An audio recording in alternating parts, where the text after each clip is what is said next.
প্রিয় দর্শক, আসসালামু আলাইকুম। বগুড়ার ঐতিহ্যবাহী আলুঘাটি। যে যাই বলুক ভাই, আমার আলুঘাটি চাই, কারণ আমার বাড়ি বগুড়াই তাই।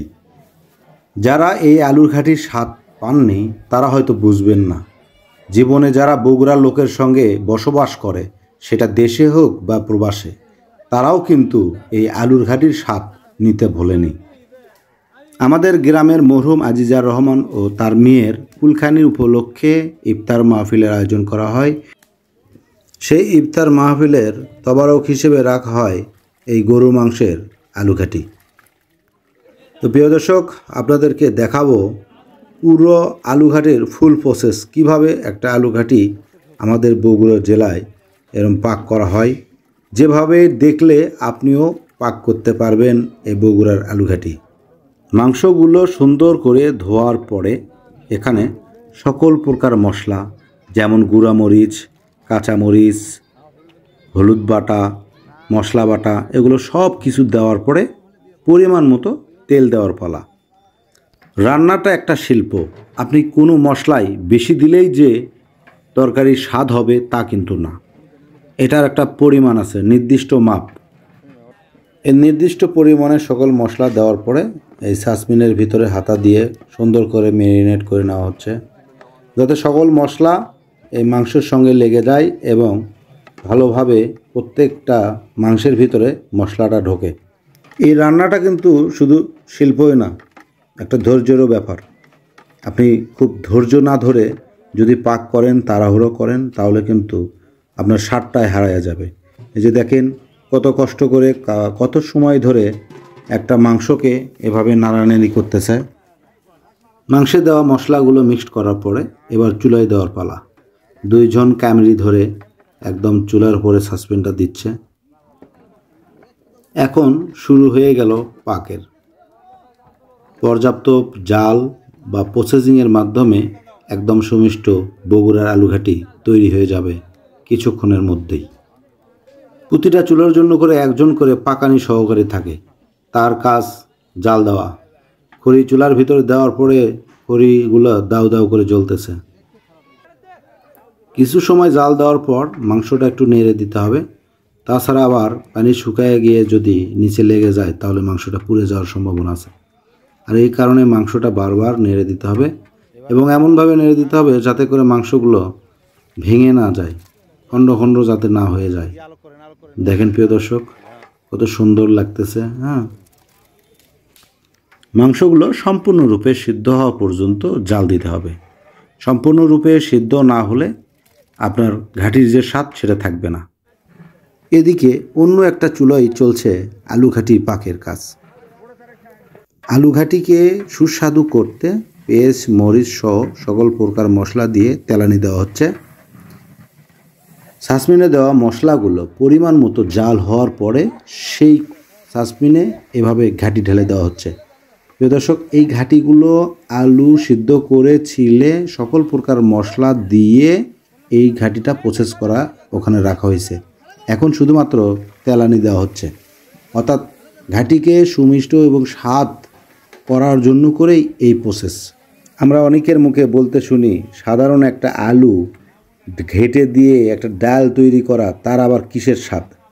সেই স্বাদটাই কিন্তু এই কারণে হয়, সকল প্রকার মশলার পর্যাপ্ত জাল এবং আলু ঘাটির এবং গরুর মাংসের মিশ্রণ সব মিলিয়ে এক অন্যান্য স্বাদের একটা ঘাটি তৈরি হয়ে যায়, যা বগুড়াবাসী ছাড়া কেউ জানে না এর স্বাদটা আসলে কতটুকু। বগুড়াবাসীর সহ সারা বাংলাদেশের একসময় জনপ্রিয় হয়ে উঠবে এই আলুঘাটি, তেমনটাই আমরা আশা করি। আমাদের গ্রামে যখন এরম একটা অনুষ্ঠান হয়, গ্রামের অনেক মানুষই এখানে পরিশ্রম করে। তাদের মধ্যে একজন অন্যতম মানুষ এই লুৎফর ভাই। তার লুঙ্গিটা দেখেন কি অবস্থা। সে কিন্তু খুব পরিশ্রম করে। একদম পুরো ভিডিও দেখলে বুঝতে পারবেন তার পরিশ্রমটা কতটুকু হয়। এরকম একটা অনুষ্ঠানে প্রত্যেকটা চুলা থেকে এরকম কয়লাগুলো সংরক্ষণ করা হয়। এই কয়লাগুলো নাকি আবার তারা বিক্রিও করে। আসলে কত টাকা পায় তা জানা নাই, কিন্তু এর পরিশ্রমটাই অনেক। আলুঘাটি পাক শেষে এবার ভাত রান্না হচ্ছে, কারণ আলু ঘাটি তো আর শুধু শুধু খাওয়া যাবে না, ভাতও খাইতে হবে। এখন ভাতের জন্য করে প্রত্যেকটা চুলাতে গরম পানি গরম করা হয়েছে। আর কর্মীরা সবাই বস্তা করে নিয়ে এসে ভেজা চাউলগুলো এই সাসপিনের ভিতরে দিচ্ছে। ঘাটিটা হইতেই যা সময় লাগে, ভাত হইতে বেশি সময় লাগে না এবং পরিশ্রমও অতটা হয় না। যখন ঘাটিটা নেমে গেল সবার ভিতরে একটা সন্তুষ্টি চলে আসলো যে যাক, ঘাটিটা পাক হয়ে গেছে, সময়ের মধ্যেই আমরা ইফতার করতে পারবো। একদম গনগনিয়া জাল চলছে, একজন সহকারী তাই চুলাতে জাল দিচ্ছে।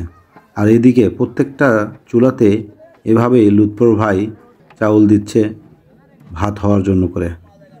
আর এই ভাতটা বেশি সময় লাগবে না, অল্প সময়ের মধ্যেই হয়ে যাবে, তার কারণ পানিটা প্রচুর গরম করা হয়েছে। আলহামদুলিল্লাহ, অবশেষে ভাতটাও হয়ে গেল। এই ভাতটাকে একটু নেড়ে দিতে হবে এবং চেলে দিতে হবে যাতে করে ভাতটা শক্ত শক্ত বা দলা দলা না থাকে। আর সেই কার্যক্রমটাই চলতেছে যাতে করে ভাতটা ঝরঝরা হয়। ভাতটা চেলে দেওয়ার পরে নির্দিষ্ট এক জায়গায় রাখা হচ্ছে, যে জায়গায় রাখলে ভাতটা একটু ঠান্ডা হবে। এই ভাতগুলো ঠান্ডা এবং ঝরঝরা করার পরে আবার সাসপিনে তোলা হচ্ছে বিতরণের জন্য। সামাজিক এই কার্যক্রমগুলো পরিচালনার জন্য ব্যাপক লোক লাগে যারা পরিশ্রম করে। এরকম কয়েকজন মিলে একটা টিম হয়। কিছু মানুষ ভাতের দায়িত্বে থাকে, কিছু মানুষ ঘাটির দায়িত্বে থাকে। এক একজনের একটা দায়িত্ব পূর্বে থেকে বন্টন করা থাকে। এখন আলু ঘাটি রেডি, ভাতও রেডি। নির্দিষ্ট সময়ে এখন শুধু খাবারগুলো বিতরণের পালা। এই কুলখানি অনুষ্ঠানকে এলাকা ভাষায় বলা হয় মজলিস। আর এই মজলিসে আমন্ত্রিত অতিথি সহ গ্রামবাসী সবাই এসে হাজির। সবাইকে সামিয়ানা দেওয়া হয়েছে, সেখানে পেতে বসেছে সবাই এবং সবাইকে একটা করে অন টাইম প্লেট এবং এক বোতল করে পানি দেওয়া হয়েছে। ঘাটি বিতরণের জন্য কর্মীরা একদম প্রস্তুত। সবাই দুইজন করে জোট বেঁধে একটা করে কড়াই নিয়েছে এবং একটা করে ডাবু নিয়েছে।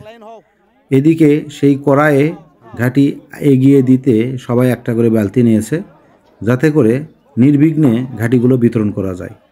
সবার কার্যক্রম শুরু হতে চলেছে, কারণ ইফতারির আর খুব অল্প সময় বাকি। প্রতিটা কড়াইওয়ালা ব্যক্তিগুলো সবাই একটা একটা করে লাইনে দাঁড়ালো এবং সবাইকে পরিমাণ মতো আলু ঘাটি দিচ্ছে। যেহেতু রমজান মাস, সময় কম পাওয়া যাবে, এই জন্য পর্যাপ্ত কর্মী বাহিনী সেট করা হয়েছে যাতে নির্বিঘ্নে সবাই খাবার খাইতে পারে এবং সকল কিছু হাতের নিকটে পাইতে পারে। আমরা অনেকগুলো কর্মী বাহিনী একযোগে ভাত, তরকারি সহ সকল প্রকার খাবার পৌঁছে দিচ্ছে। বগুড়ার বাহিরে যারা বসবাস করেন বা এরম আয়োজনে কখনো আসেননি বা দেখেননি, তাহলে আমি বলবো আপনি এই মজাটা কখনো বুঝতেই পারেননি। তবে যদি আপনাদের কোনো নিকট আত্মীয় থাকে, তাদের সঙ্গে একবার এরম অনুষ্ঠানে বেরিয়ে যান, তাহলে বুঝতে পারবেন কতটা মজার। অনুষ্ঠান শেষে বেঁচে যাওয়া ঘাটিগুলো কর্মী বাহিনীর ভিতরে বিতরণ করা হচ্ছে।